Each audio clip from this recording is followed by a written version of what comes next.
Ribosom, partikel yang ada di dalam dengan jumlah besar di semua sel hidup. Ribosom adalah struktur terkecil yang memiliki diameter hanya 17-20 mikron. Ribosom berlangsung sebagai partikel bebas dalam sel prokariotik dan eukariotik, dan sebagai partikel yang melekat pada membran retikulum endoplasma dalam sel eukariotik. Partikel-partikel kecil yang kemudian dikenal sebagai ribosom.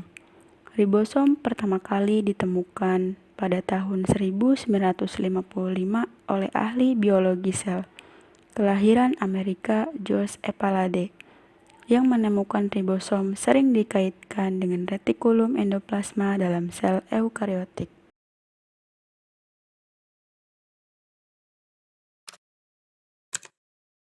Struktur ribosom. Ribosom hampir terletak di sebagian sitosol, menempel pada retikulum endoplasma, dan sebagian menempel pada membran nukleus.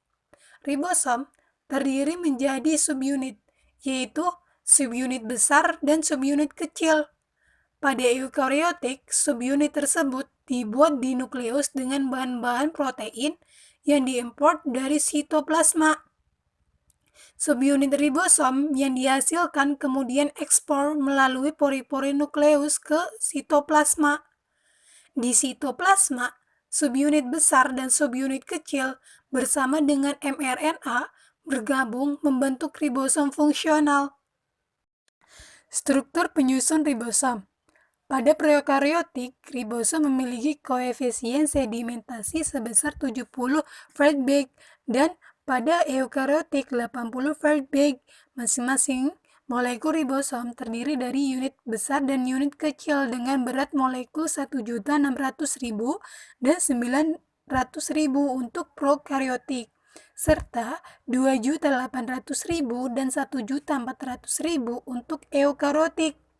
Subunit besar ribosom prokariotik terdiri dari 34 protein serta 2 molekul RNA ribosom yang memiliki masing-masing terdiri dari 120 nukleotida dan 2.900 nukleotida. Subunit besar eukariotik memiliki 49 protein dan 3 molekul RNA yang masing-masing terdiri dari 120 nukleotida dan 4.700 nukleotida, kemudian 160 nukleotida.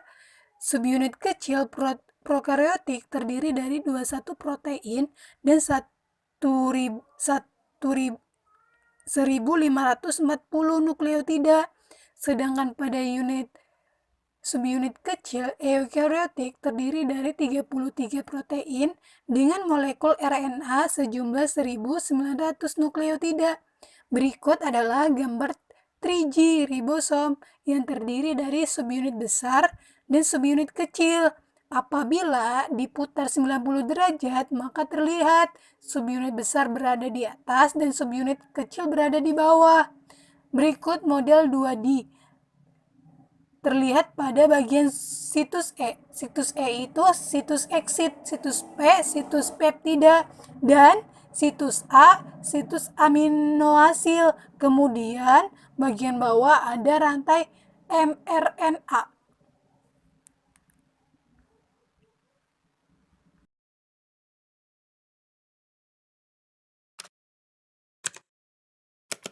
Fungsi ribosom berperan dalam sintesis protein, yaitu memfasilitasi perpasangan spesifik antikodon tRNA dengan kodon mRNA dalam menyusun urutan asam amino menjadi peptid.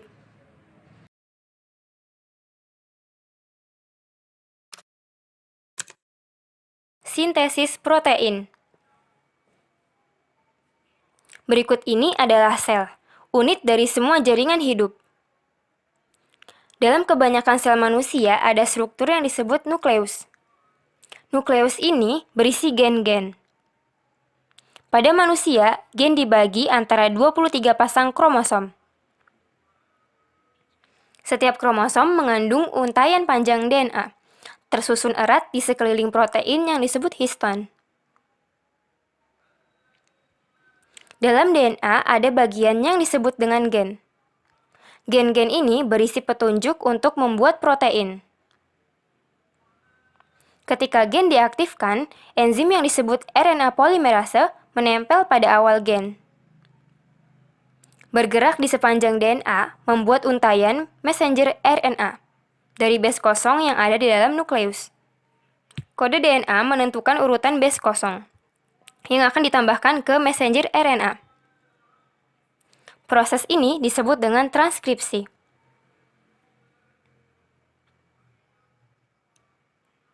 Sebelum messenger RNA dapat digunakan sebagai template untuk produksi protein, diperlukan sebuah proses. Proses ini melibatkan menghapus dan menambahkan bagian dari RNA. Messenger RNA kemudian bergerak keluar dari inti menuju sitoplasma.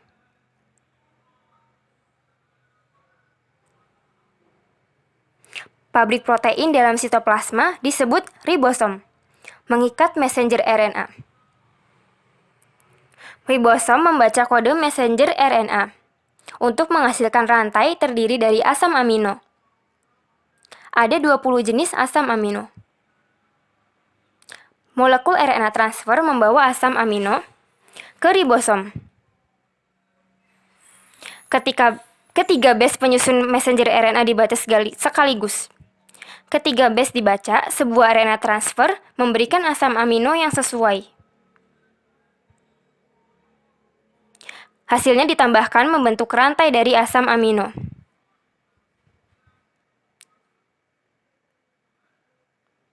Setelah asam amino terakhir telah ditambahkan, rantai asam amino terlipat ke dalam bentuk 3 dimensi yang kompleks